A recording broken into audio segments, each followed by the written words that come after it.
Thank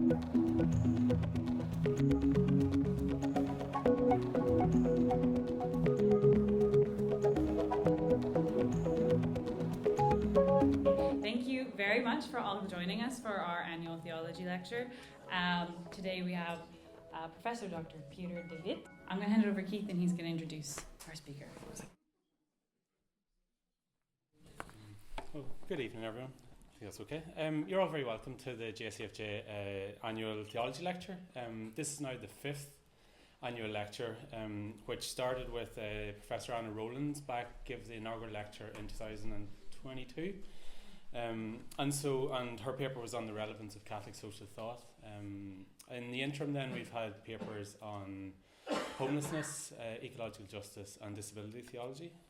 This year's paper, For We Know Not What We Do, Reflections on Punishment and Forgiveness, will be delivered by Professor Dr. Pieter De Witte. This is a subject very close to my own heart and work. There's a timeliness to this paper which will certainly resonate more today than in previous years. In our response to social conflict and crime, there is an overuse of the prison in Ireland which has resulted in the highest number of men and women imprisoned in the history of the state. There are almost 600 men and women sleeping on mattresses and prison floors each night. In some cases it is just the bare floor. Many innocent people are present in our prisons, not convicted by any court. Those with psychiatric illnesses unfit to stand trial remain indeterminately. People awaiting forced deportation and administrative sanction are cruelly held in prison for long periods of time. Poverty, marginalisation and violence have been present in many prisoners' lives. Pope Francis's legacy involved bringing the prisoner to the centre of his ministry to remind us of their suffering. On that note, a special welcome to Bishop Martin Hayes, who serves as the liaison between the Irish bishops and the Irish Prison Service. It's my pleasure to introduce Peter this evening as our guest and speaker. Peter draws on a rich experience as a chaplain in Leuven Central Prison and as a visiting professor at the Chair for Detention, Meaning and Society at KU Leuven. As a key part of his work, he organises and teaches service learning courses where he brings together inside students and students from the outside, from university students, to explore the meaning of punishment and detention together. A very unique initiative. I have a deep appreciation of conversations with Peter as he brings a healthy scepticism that what is happening when we punish others is not what we tell ourselves is happening. This is drawn from accompanying those people at the pointy end of state-sanctioned punishment. He encourages people to speak more honestly about the prison, and this is a very essential starting point for societal change in this area. So quickly before I hand over, just a lay of the land for tonight. Peter will deliver his paper, and then Kevin, my colleague, will curate the Q&A session afterwards. This can last for 30 minutes or so, or as long as we have momentum. We won't cut it short if there's good momentum. But if momentum goes and we feel the pub calling, it'll be cut. So finally, that's all the preamble, I think, over. No more housekeeping. I think we're good. So Peter, microphone's yours. Thank you.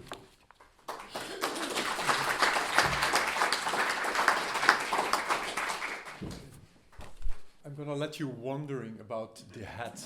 I'm going to talk about it at the very end. Okay. Thank you for the invitation to the Jesuit Center for Faith and Justice.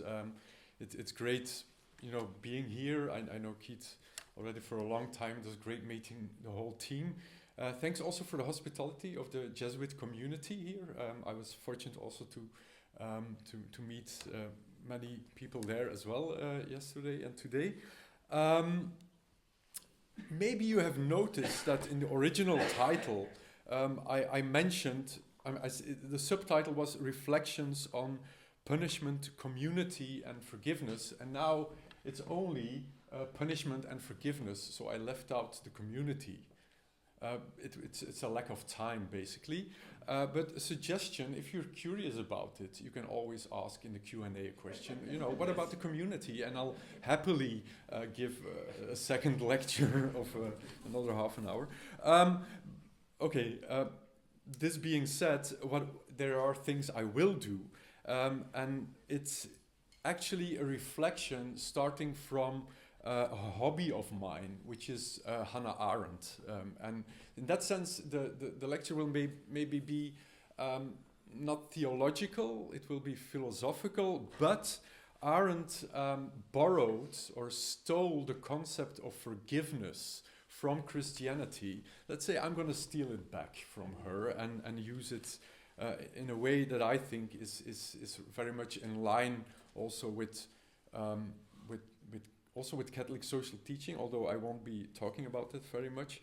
And I'm intrigued by the way she talks about punishment as something which is quite similar to forgiveness.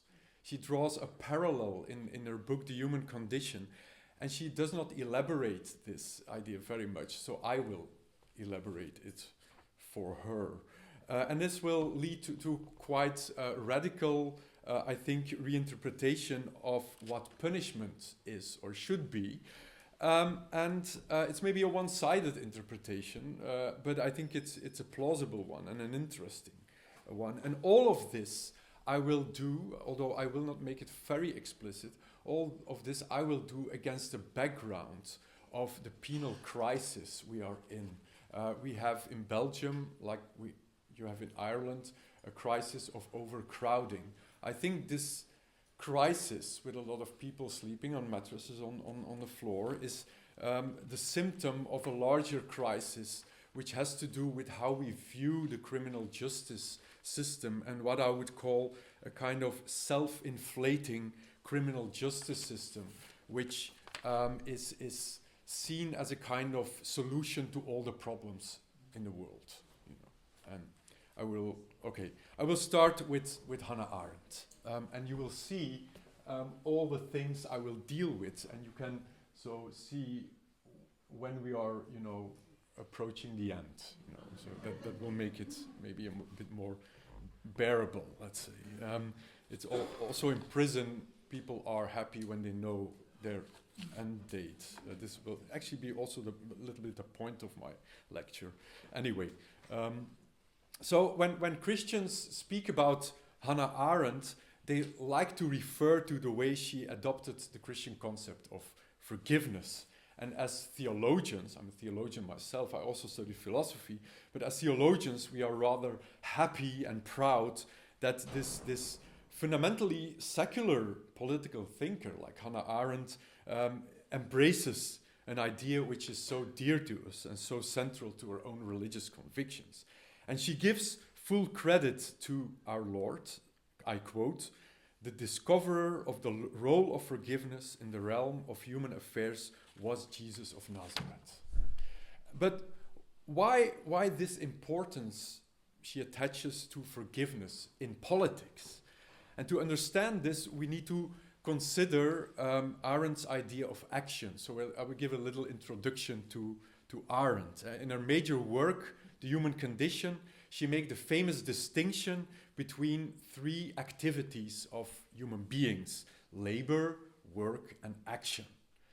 And I do not have the space here to develop this in all its nuances, but it comes down to this, and it's really important. The active existence of humans deals with different things. First of all, it deals with the necessities of life: eating, protecting oneself, procreating, all the things we do for the mere survival of the individual and the species. This is human labor: planting, harvesting, having sex, giving birth. And labor does not create anything durable. Every crop that is produced is consumed again. Every new human being eventually dies again. Labor just keeps the circle of life going. Work, by contrast, creates a durable world of things, tools we use, buildings, the cities we live in, and so on. A world of things that outlast us, that create stability beyond our own short lifespan. This is the beauty of work. It is the activity where humans are most of all in control. They design tools, houses, and other artifices, and they force the materials they find around them into the mold of their own creative ideas. It's great. And then there is action. And this is important where labor and work primarily deal with non-human entities, mainly with things. Action is all about human interaction. Humans dealing with one another. Our interaction is truly human to the extent that it transcends labor and work, that it goes beyond necessity, labor, and utility, what is useful, work. One could say, but those are not Arendt's words, those are my words, and I will be very creative with Arendt this evening, that action is about meaning. We do meaningful things with one another, like going over to the old triangle for a pint of Guinness with a friend. And I'll try to enculturate a little bit here. But friendship is actually a good example of a context in which action takes place. If we go to the local pub together, it's not only an Irish thing, we do it in Belgium as well. If this is a genuine expression of friendship, the point is not that we satisfy our bare necessities, the fact that we are thirsty, for instance, and I mean, sometimes we are, but anyway. The point is also not that our visit to the pub is useful in some respects, that it's an appropriate means to a certain end. Surely there can be pub nights that serve certain goals, and cynics might say that there is no such thing as a free Guinness. Surely we can theoretically construe everything as a satisfaction of a need, and thus every activity as the means to an end. But Arendt's concept of action is precisely the attempt to describe a sphere of human interaction beyond utility, beyond what is useful, a space that is merely there for its own sake or for the sake of mere togetherness. Only a realm that is not completely dominated by utility or by the categories of means and ends does justice to who humans are. Why is that? Why?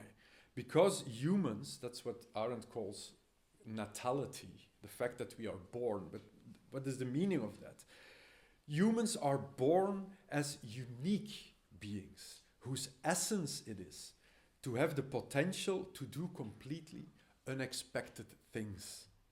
Only when there are places where humans can reveal themselves to one another, where they can unfold their ability to do new and unpredictable things, where there is a forum where this uniqueness can appear, they can be truly human. Okay.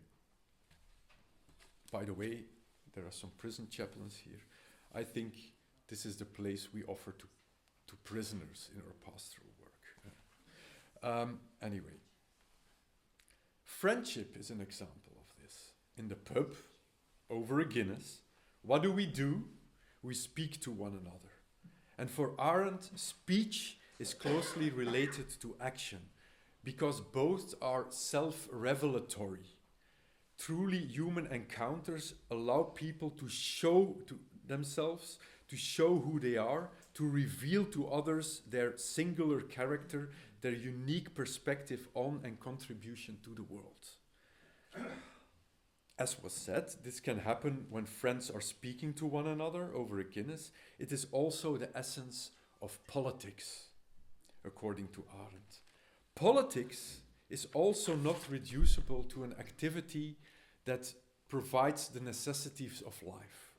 Nor is politics primarily a useful activity in which we deal with societal challenges as efficiently as possible. This is interesting because that's how we usually view politics. Caring for necessity and utility, all this is very good, but this is societal management. It is not politics. Politics is the activity in which citizens meet one another in the public sphere, where they can bring their own unique views and their own potential for radical novelty to the common world. This view of politics favors participation over efficiency, effectiveness. because only in participatory encounters justice is done to humans as beings of the unexpected, as unique beings. Okay. The importance of Arendt's distinctions, especially the one between work and action, is clear. Work is dominated by the categories of means and ends, and that's necessary. When building a house, we look at the architectural design and we know knowledge, what the result is supposed to be. It is just a matter of finding the right materials and tools, the right means to realize this goal. Now, it is tempting to take work as a paradigm for politics, because aren't political leaders supposed to provide the right means to realize all those ends we agree on, prosperity, health, security, and so on? But there is a danger in this conflation of work and action. A danger when the means-ends categories, the idea of utility, of usefulness, starts dominating the realm of human affairs. And I mentioned 3 dangers here. The dangers of conflating work and action. First, work involves violence, Arendt says. It forcefully forges matter into the desired shape. Politically, this corresponds to totalitarian procedures of reducing humans to raw material to create the utopian society, the classless society, the Aryan society, the bourgeois society. In friendship, a similar thing happens when we realize that in the end, we are no more than an instrument for the satisfaction of some desire of the other. In both cases, the uniqueness of the person is violated or destroyed when we are merely means to an end. It's violence. Secondly, the categories of means and ends contradict the intrinsic uncertainty that pertains to the realm of human interaction. Unlike the building of a house, which is or should be a rather predictable process, actions among unique human beings are essentially unpredictable. Politics and human action in general happens in a world that can best be described as a chaotic web of human relations. When we act into this complex human world, we never know what the outcome is going to be of our intervention. We act in a medium full of unexpected agents. This is currently manifest, for instance, in international politics. The US and Israel attack Iran, but instead of reaching its goals, the operation triggers an unanticipated chain of consequences. This unexpectedness is no failure of the military operation, it is the normal course of things in human affairs. Our actions in the world of human relations, and also between countries, because they always prompt other actions of unexpected other agents, never reach their goals. This is precisely the reason why Arendt thought we should be extremely reluctant to act violently in politics. Violence creates the illusion that we are in control of our actions and the consequences of our actions. In reality, we are never in control of these consequences. Therefore, we should not think of our actions in terms of means to an end. We should rather care for the quality of our actions, the way they are fitting and meaningful, not whether they are efficient, but whether they are significant. Third danger. Third reason why the categories of means and ends are inappropriate when thinking about human action. And this will bring us close to the topic of forgiveness. What Arendt calls work, the creation of useful things according to a plan, can always be undone. Whatever is made can be unmade. Whatever is created can be destroyed, but not so when it comes to human action. As I said, human action is about meaning, about revealing myself to you. Take, for instance, I will again return to the Guinness example. Take, for instance, an insult. Late at night, in the old triangle, possibly after a few Guinnesses, I say something insulting to my friend, like that he has an ugly nose. This statement is action, in the Arendtian sense of the word. It has an important characteristic of all human action. It is irreversible. It cannot be undone. So human action has these two features, according to Arendt: unpredictability, irreversibility. The insult and whatever meaningful and self-revelatory action I do will never be forgotten. It will always be there, and its consequences will always be there. So how to deal with a wrongful action when it cannot be undone? The answer is both simple and disconcerting.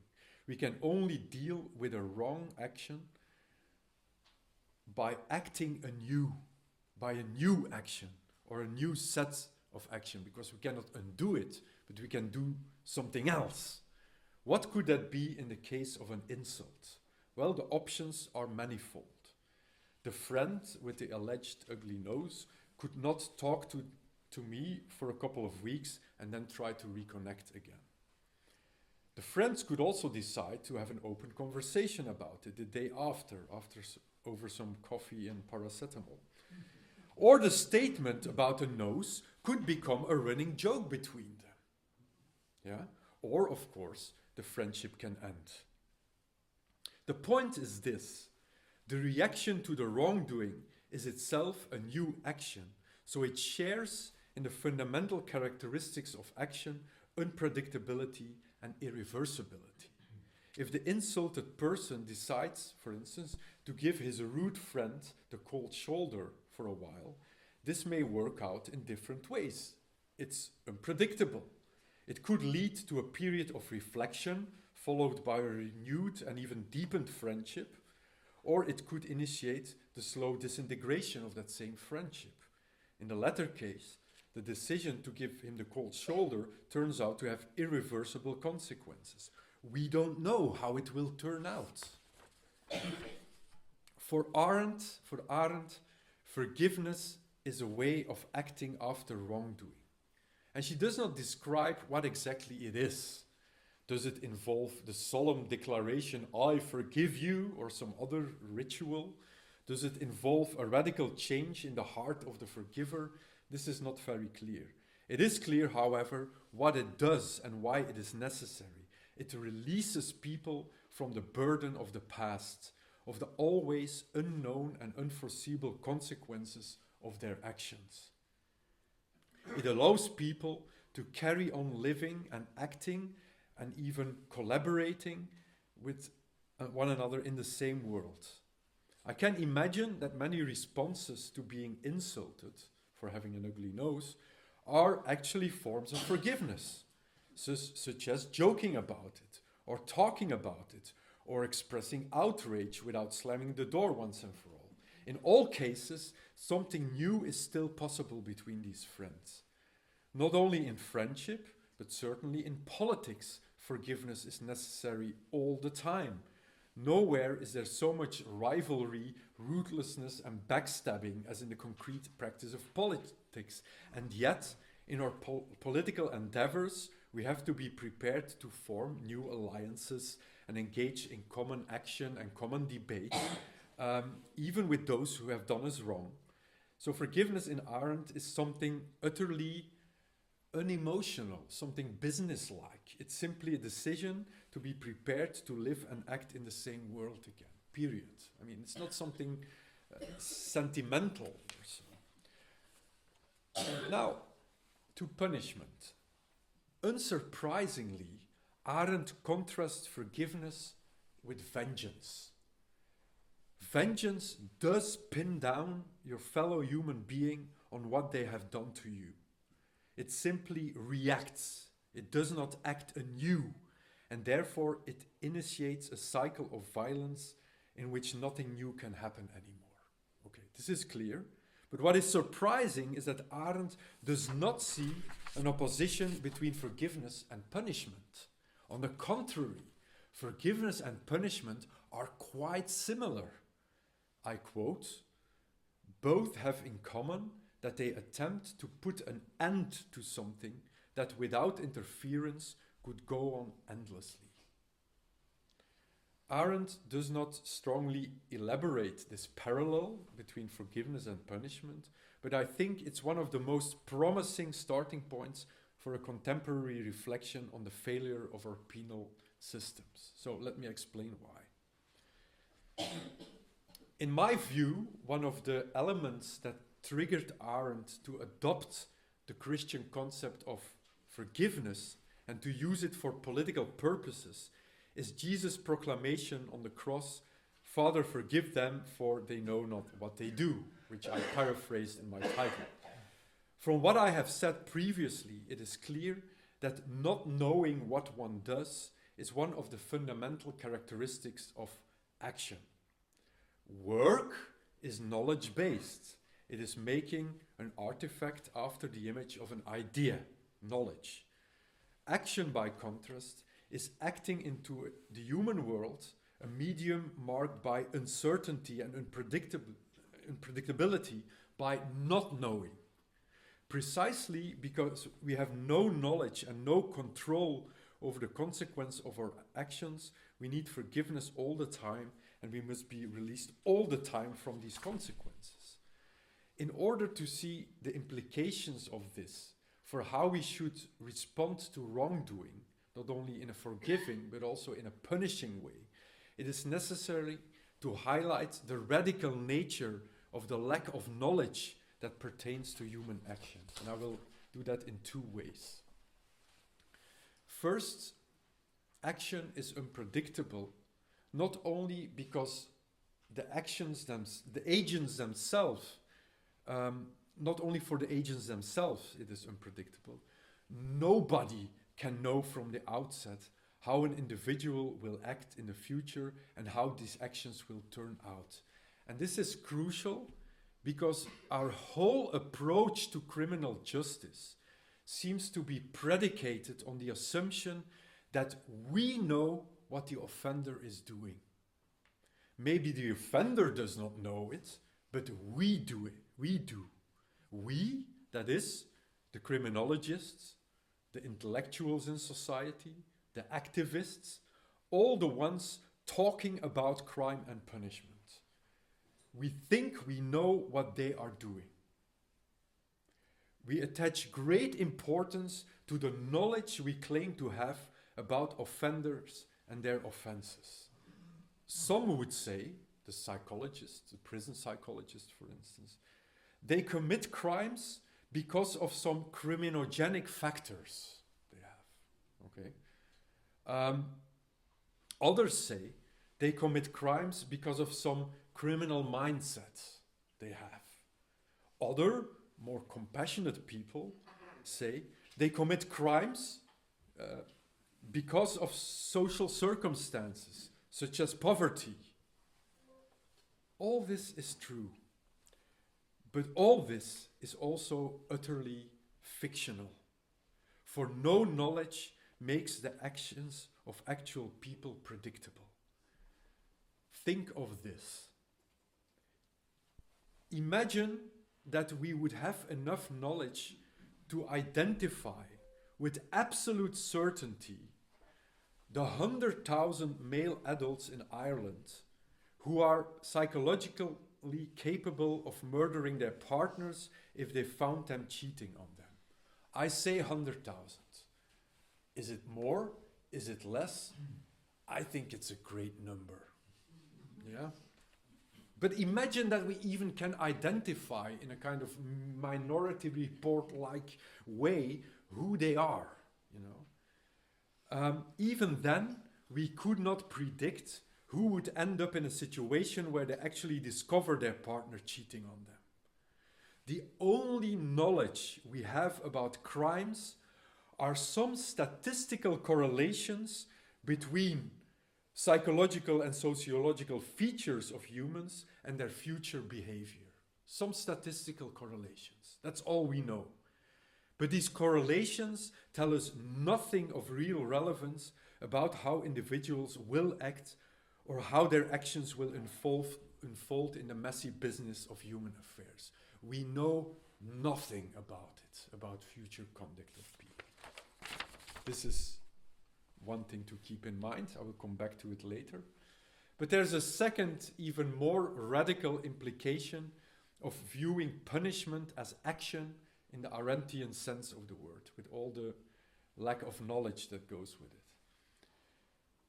If forgiveness and punishment are really instances of acting anew, they also share in the unpredictability of all human action.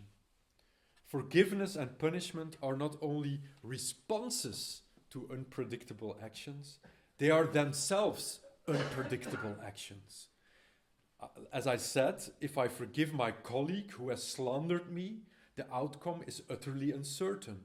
There is always a good chance that because of my forgiveness, that same person will treat me even worse in the future, and that in the end I will become the victim of my own forgiving attitude. The possibility of a catastrophic outcome of my forgiveness is not the sign of a failure of forgiveness, it is its essence. Forgiveness can never become a psychological technique to mend relationship, to promote well-being, to heal trauma, for then forgiveness would be work in the Arendtian sense of the word, a means to an end, the efficient realization of a plan. But this is not what forgiveness is, according to Arendt. It is quite the contrary. It is re-entering the unpredictable sphere of human affairs, deliberately exposing oneself to the dangerous uncertainty of the chaotic world of human relationships. That's what forgiveness is. It is embracing danger, you could say. By implication, the same is true of punishment. And this is quite surprising. For most of the time, we like to think of punishment as work, as a means to an end, because we claim to know the foundations of crime, criminogenic needs, a criminal mindset, socioeconomic factors. We also think of punishment as a knowledge-driven process, as a technique to achieve a foreseeable goal, a safe society, a crime-free life, offenders being cured from their antisocial inclinations, and so on.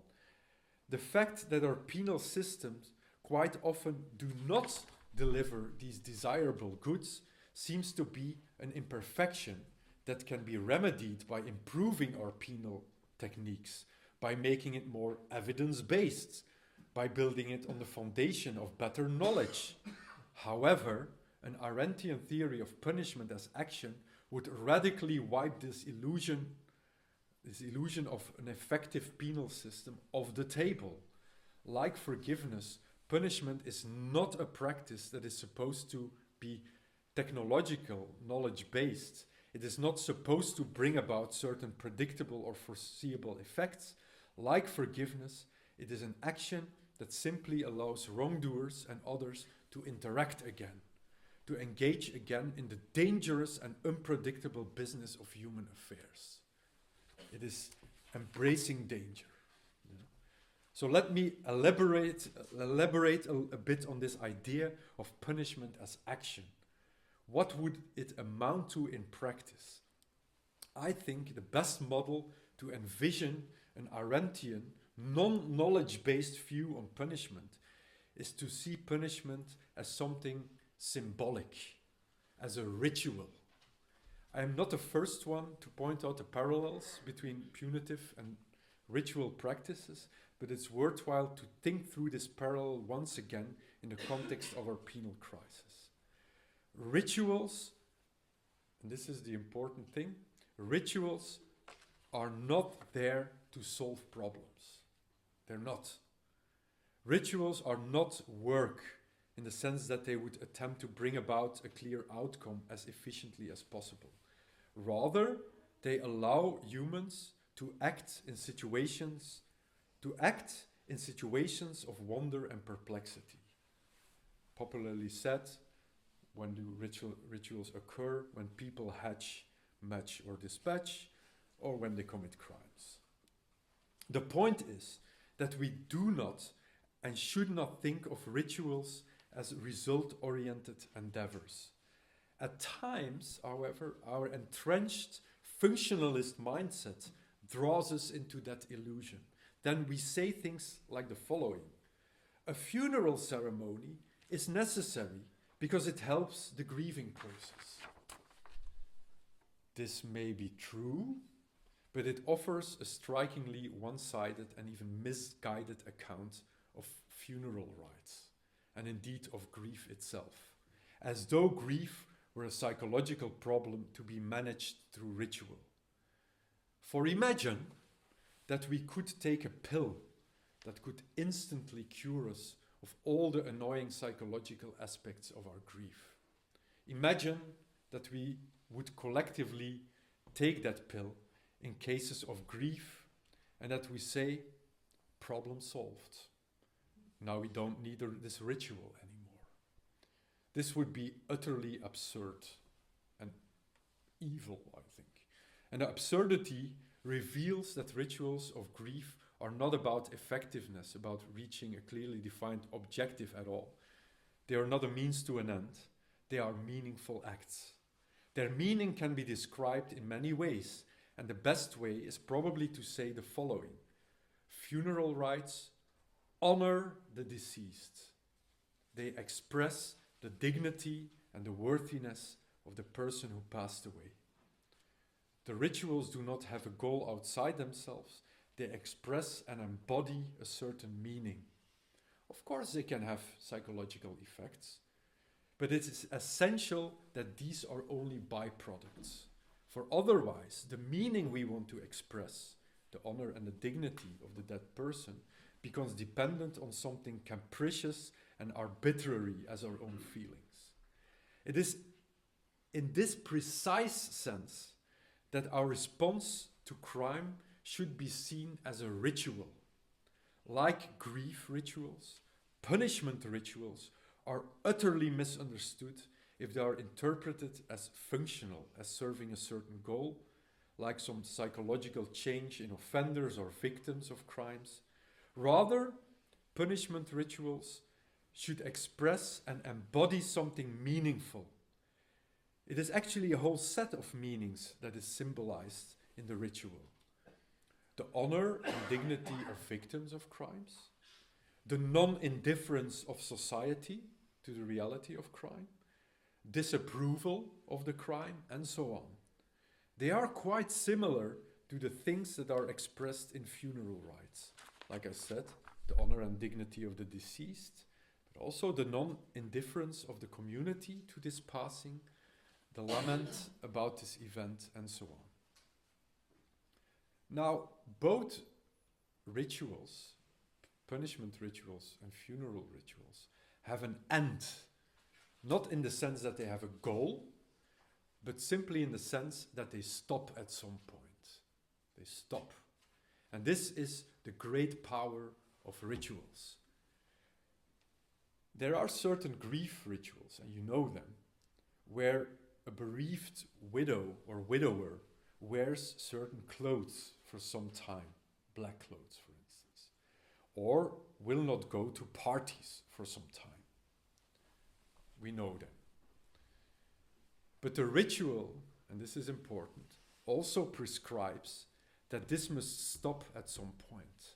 After a given period of time, it is time to put off the mourning clothes, mourning OU clothes, and to resume normal life again, irrespective of what my psychological state is, irrespective of the real changes that have happened in me, irrespective of mental processes that have taken place during that period. The ritual prescribes that it has to stop. I have done my time. The deceased has been honored. This is the power of the ritual. Exactly the same thing happens or should happen in punishment. As Arendt said, both punishment and forgiveness put an end to something which would otherwise could go on forever. This is not only true in the sense that forgiveness and punishment stop a cycle of blind vengeance. That's also true. But punishment, like forgiveness, also allows people to finally be released from their past. People have to be ritually discharged, freed from their past. Like grief rituals, this takes time. Or to put it more correctly, just like in grief rituals, also in punishment rituals, the symbolism of time is used to express the intensity of our perplexity. But at some point, the time is over. The punishment ritual is done.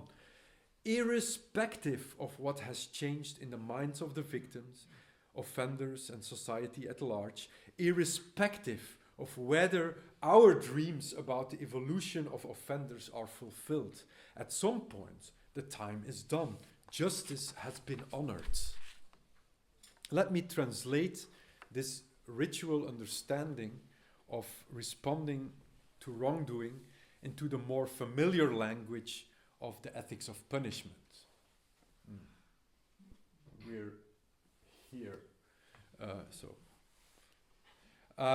In the ethics of punishment, often when we think about punishment, an opposition is drawn between retributive ideas of punishment and rehabilitative ideas of punishment. The ritual account of punishment, along the lines of Arendt's theory of action, is, I think, a qualified defense of retribution and a qualified rejection of rehabilitation as the goal of punishment. I explain myself. Why a qualified defense of retribution? I realize that this is, and it's always when I have discussions with people about punishment, and I always defend retribution, and it's very sensitive. And I don't know why. I know why. It's worse when you discuss it with Americans, though. I mean, for good reasons. But anyway, retribution. I mean, prison reformers don't often get overexcited about the idea of retribution because it's usually associated with practices of long and harsh punishment. It's something for right-wing, law and order, tough-on-crime people. I do not agree. Retribution is something prison reformers should embrace. And there are at least two reasons for that, which I can only briefly touch upon here. First, there is the very tricky issue of pain infliction. Should punishment as ritual involve the deliberate imposition of something painful? Or something burdensome, as some, softer souls would call it. I think it should. Just like grief rituals, such as wearing mourning clothes, should express sadness, so punishment rituals should express, first of all, denunciation of the wrong that is committed. Secondly, it should express sorrow on the side of the offender. Again, this is something symbolic. It is never about the futile and actually insane attempt to bring about a desirable mental state such as remorse in the head of the offender. That is a crazy ambition. That's so insane that we try. But we have to symbolize both the rejection and the sorrow we expect in imposing something burdensome on the offender. The symbolization only works if the ritual involves something sorrowful. Secondly, there is a close relationship between punishment as ritual and the idea of retribution, because the retributive account of punishment is the only penal view that has a clear view about when punishment should end. Because retribution is about justice and proportionality, it implies that at some point one has done the time, irrespective, again, of all the knowledge we can gather about whether the offender has changed or not. Precisely because retribution is not about producing certain mental effects. It does not have to engage in the mad and frenetic quest for signs of change in the offender before releasing him from his past. At some point, there has been satisfaction, which literally means satisfaction, enough has been done. Yeah? And this brings us to our qualified rejection of rehabilitation as a justification of punishment. The idea of rehabilitation, I sometimes provocatively say that the idea of rehabilitation is a diabolical idea. It's it's the purest evil there is. But I will try to give a qualified criticism of rehabilitation. I think it is evil, but a part of it is evil. The idea of rehabilitation does run the risk of undergirding a penal practice that is obsessed with effectivity, that wants goals to be reached. And as a consequence, that releases people from their past only when they can prove that they have changed. Only when we have gained certain knowledge about their future behavior, they can be discharged. This pointless pursuit of certainty about future events is, in my view, what makes our whole carceral system go wrong. So I think, in this sense, rehabilitation as work has to be rejected.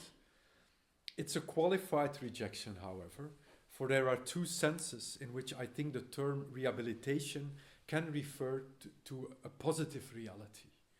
The oldest meaning of the word rehabilitation is that persons are reinstated to their former rank and dignity. Somebody can fall from grace, but then be rehabilitated again.